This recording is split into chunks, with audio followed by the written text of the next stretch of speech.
everyone. It's Elena Berg, your host of Something in the Water. Welcome back to the show. It's great to have you here for another episode. If you've been listening to our show for a while, you may remember from episode 5, when we talked about water in South Africa, our guest Candice Jansen said early in the interview, "When people tell the story of water, it's usually a sad one." Well, today we're telling a happy one. In addition to rounding out our case study arc of water sommeliers around the world, we'll be talking about how water, our proximity to it, our access to it, and our drinking of it affects our happiness. Austria is not a coastal nation. However, in addition to being where our two guests for today are from, Austria is one of the happiest countries in the world. With Finland and Denmark as the top 2, Austria is not far behind at number 11 in the 2023 World Happiness Report.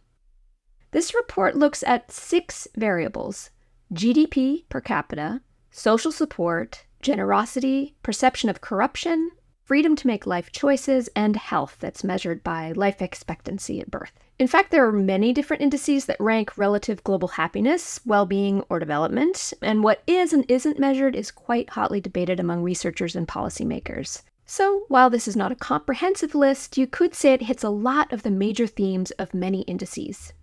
What's interesting, though, is that in this 166-page report, the word water isn't mentioned once. Explicitly, that is. If we look a bit deeper, water is tied to many of these variables, health and life expectancy being the obvious ones, but if access to water is strained and children, often girls, forgo their studies to travel great distances to fetch water, you can see how this might have an impact on women's economic opportunities, reproductive choices, and ultimately GDP.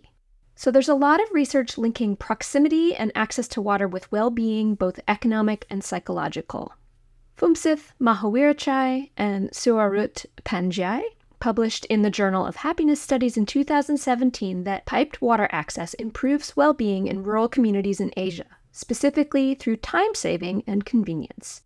Yasser Afak and Ankush Manocha used satellite imaging to identify bodies of water in Punjab and indexed happiness levels of farmers in surrounding areas. They found that happiness levels were correlated with proximity to water. And this is work that they published in the Journal of Applied Artificial Intelligence in 2021. Finally, the World Health Organization recognizes that access to green spaces has direct psychological benefits, but an organization called Blue Health is increasingly producing research to show that proximity to water or aquatic areas of recreation has similarly powerful benefits on well-being.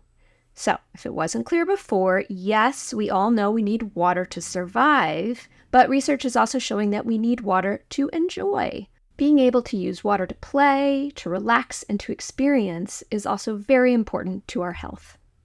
Linking this all back to Austria, Austria is one of the most water-wealthy areas in the world. Not only is the state sufficiently well-resourced to supply 100% of the Austrian population with municipally supplied drinking water, but the Austrian Ministry of Agriculture, Forestry, Regions, and Water Management reports that 10% of people rely on their own domestic supply from groundwater springs and wells. Let me say that again. 10% of the Austrian population drinks water that comes straight from the ground on their own properties. It's kind of hard to imagine. But today, we're going to be talking to 2 guests who are bottling water from one such source. Denise and Rainer Hofmeister, a father-daughter pair, represent an Austrian natural mineral water brand called Wossa. I first met Denise and Rainer in Athens last year at the Taste and Design Awards, where I was a judge and their water was entered into the competition. I was immediately drawn to how friendly and down-to-earth they both were, their love of the Wossa brand, and their general enthusiasm about Austria's awesome freshwater sources. During our interview, I was able to talk to these 2 about their journey in running a small family enterprise and the abundance of water in their region. We also talked about how even there, in a water paradise, more needs to be done to help people appreciate and protect this valuable resource. I hope you enjoy.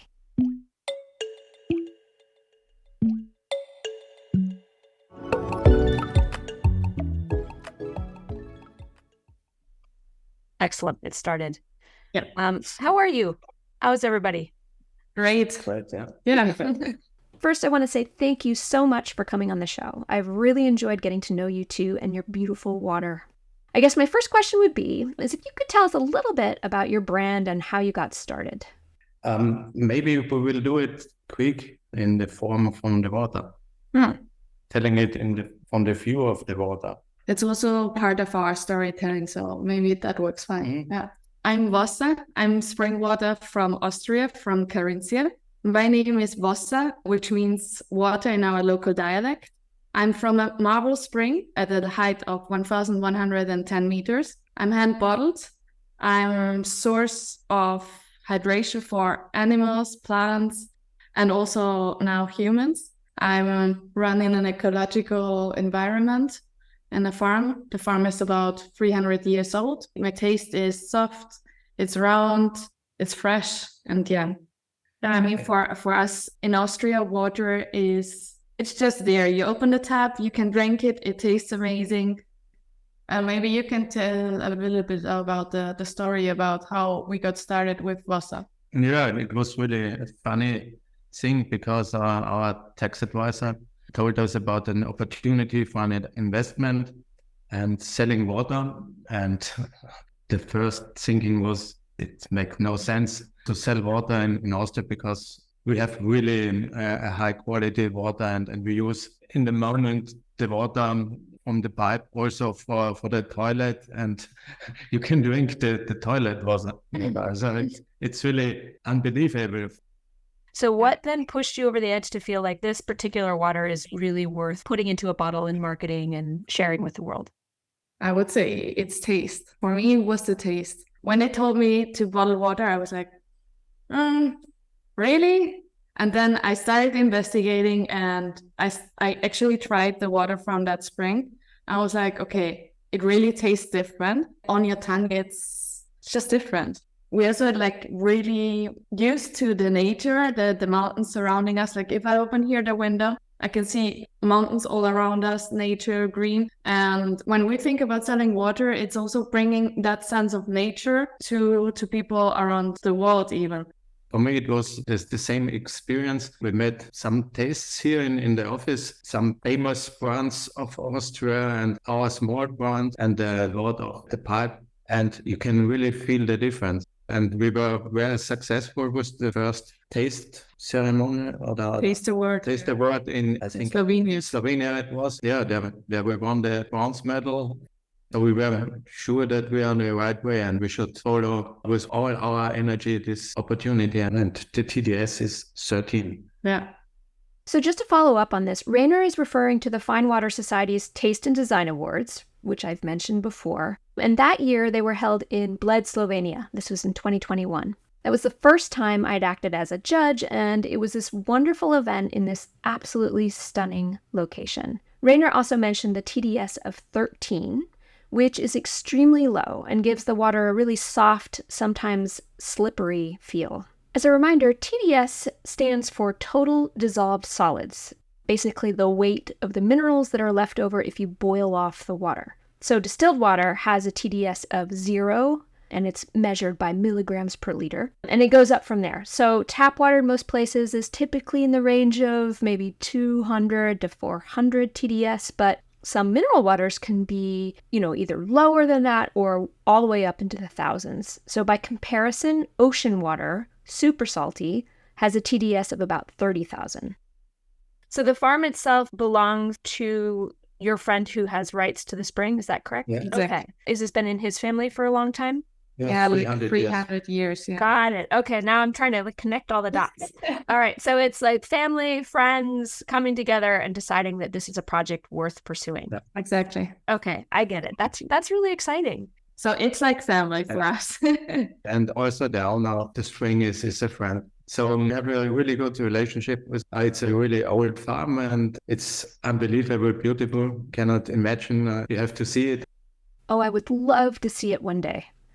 I wanted to ask you also, because this episode is part of an arc where we're trying to talk to small water farmers around the world, not only to show that they are real people doing this on smaller scales, in contrast to some of the larger corporations that everyone thinks about, but also to explore the theme of sustainability in context. We talked a bit about the Austrian context of water abundance, but I'm wondering if there have been any challenges for you or if there are strategies you've adopted that make sense in your world, to be stewards of the environment throughout this process. For me, it's the challenges. I mean, our team's 8 people, and none of us comes from the beverage industry. We have a lawyer, we have people from the automotive industry, we have a truck driver, me, myself, I'm from the marketing. So obviously, because we're not from the beverage industry, we needed to learn a lot, to research a lot and study a lot. In the first way, when we started with Wossa, we had to decide on the packaging. For us, it was important that we use glass bottles because of sustainability. And also we think if you drink from a glass bottle, it tastes better than from a plastic bottle. As it's a psychological thing. But for us, the glass bottle was essential. Also, it's locally sourced. We know that Wossa has an exquisite taste. It's incredible. But obviously, because of its cost, it's not a water that you can drink every day. So you have to treat it for precious occasions. Yeah, exactly. Sort of reinforcing this notion of how we drink our water, right? Is this the water we drink every day? Or is this a water we drink with a special meal that has significance where it's not for hydration, but for more of an Epicurean experience? Exactly. What we do right now is for all the restaurants or supermarkets that are collaborating with us, we take back the bottles and we reuse them. So obviously we can't do that if we ship bottles abroad, but if it's any way possible, we can exchange bottles and fill them again and bring them back. Wow, that's amazing. So you have set up a reusable glass program in Austria. Mm-hmm. Okay, that was actually going to be one of my questions, because Austria is a relatively small country. I would imagine the distribution networks would be less complicated than, in the US or other places where you have huge terrain, or Australia for that matter. So you could actually feasibly set up a system of maybe, deposits and recollections. Reusing the glass bottles is not only cheaper, but it is also a way for us to be more sustainable. And what we also try is, if we send our bottles abroad, outside of Austria, and we cannot recollect it, that we encourage people to reuse it in their own way. We have seen people using it as a flower vase. We have seen it, they put olive oil in it. And for us, it's great to see, because we know the bottle is very pretty. It's beautiful. Just giving it another use, another life, it's perfect. We also made the agreement that only 50% of the spring will be used for bottling and was to sell the water. And the rest is for the animals and for the nature. Is there a calculation that has to be done when you're assessing a spring to see how much water can be taken to remain sustainable? So in other words, did you have a maximum you were kind of allowed to take and you reduced that by 50%? Or is taking 50% of that water what's considered sustainable? Does that question make sense? Yeah, it makes sense. First of all, for us, we are not using 50% yet. We are a lot lower, and that's the limit that we agreed on. So it's not a limit that the government says we have to maintain. It's what we said, we are not going to use more than 50%. But 50% of all of the water that the spring produces, or 50% of what you could take legally? I think there are no legal limits. No limits from the government. So this is only an agreement between the owner and us. Okay. So are there any regulations from the government about these privately owned water sources that affect small water farmers? One of the interesting things is that nowadays in Austria, you can't buy any springs anymore. So and that's a new shift. But it's very difficult to get some springs. A lot of them are sold to big brands, I don't have to mention it, but the government in Austria realized that it's really the gold of this year's and how expensive water can be in the future then. Aha. Okay. So then there's been a real focus of the government to prevent outside big companies from buying up water rights within the country itself. Yeah. Okay. But then privately, among Austrians who have land that's on a spring, those private ownership laws haven't changed. It's more difficult to use springs in commercial ways. I see. Okay, so even for something like Wossa, which is a small company, that's becoming more difficult. Yeah. So I found that 10% of the Austrian population is getting their drinking water from privately owned sources of groundwater. Now, Austria isn't the most enormous country, but that's still a lot of people. Almost 1 million, just under 900,000 actually. That's a lot of responsibility of resource management in the hands of the public. Now that you've been in this world for a number of years and learned a lot along the way, do you feel like the general public has adequate knowledge about water? I'm taking my grandparents as an example. Yesterday we were at lunch at my grandparents' place. My grandma wanted to wash some champagne glasses so we can celebrate. So she ran the glasses for the water, put the glasses on the table. The tap was open the whole time. She went for more glasses, and I was like, but close the tap. And she was like, no, I have to wash some more. So that realization that for her, water can just be flowing, it's an endless resource for many Austrians still. If you are conscious about problems in the world right now where people don't have access to water for weeks or days, it makes you appreciate it a lot more. And I think also that's a point that people in Austria have to understand at some point.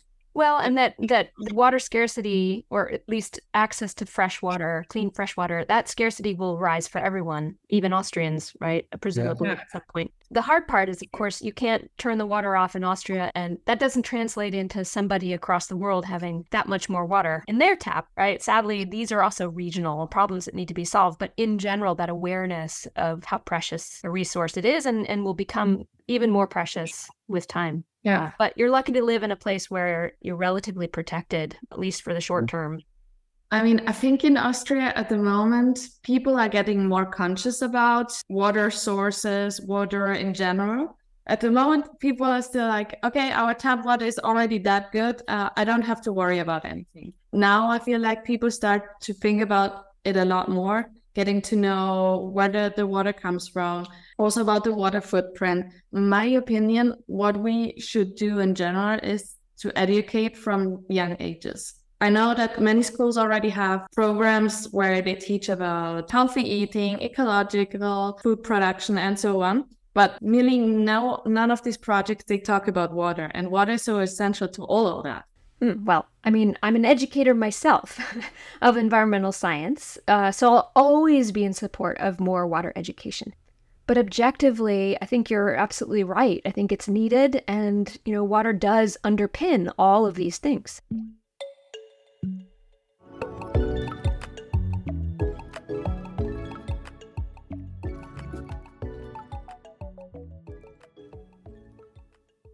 Austria's remarkable reliance on groundwater to sustain its population is quite something, truly hard to imagine for anyone who doesn't get to experience it.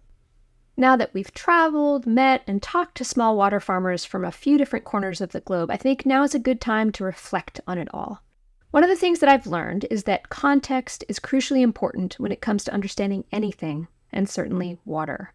Every place we visited, from England to India, South Africa, Australia, and Austria, has varying levels of access and supply.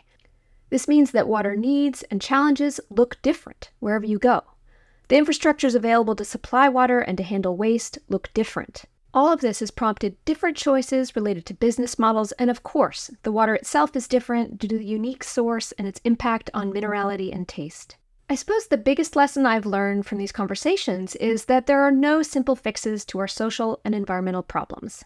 Let me be clear that learning about these mineral waters won't help meet the needs of millions of people, but there are two lessons here. First, these stories bring value to water. I hope my conversations with these small water farmers have convinced you that water comes in many forms and that not all water is the same. So now spread the word.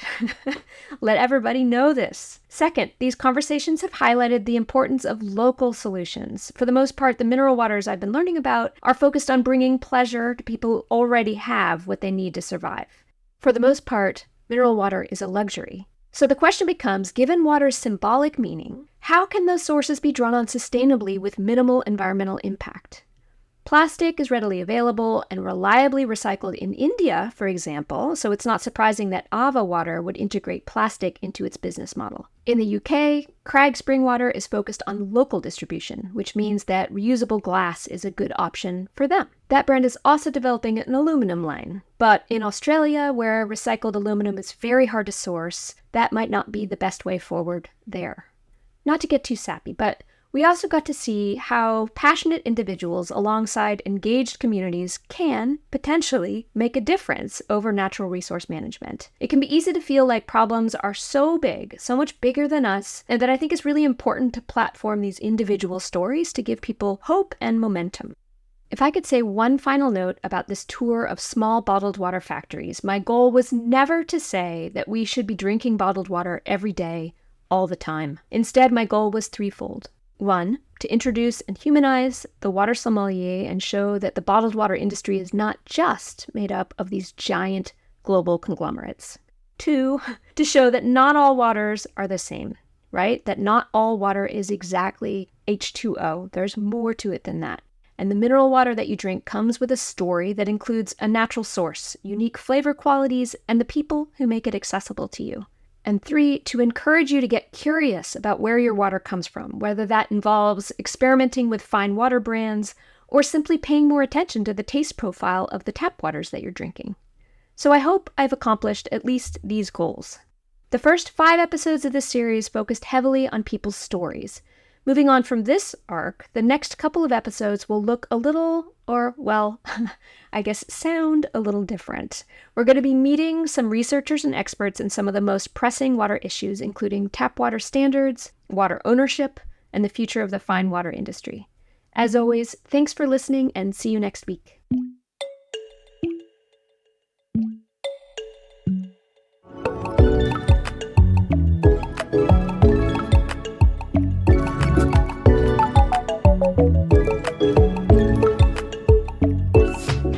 Thank you for listening to this episode of Something in the Water. Don't forget to check the show notes for information and links about this episode's guests, Denise and Rainer Hofmeister.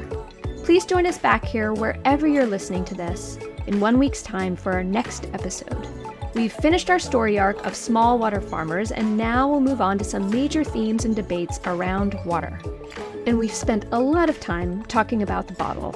Next week, we switch to the tap. We talk to professor and researcher Jael Tosin from Heidelberg University in Germany about trust and safety of tap water, what influences consumer choice, and how climate change is going to be a game changer for tap water. I'm your host, Elena Berg.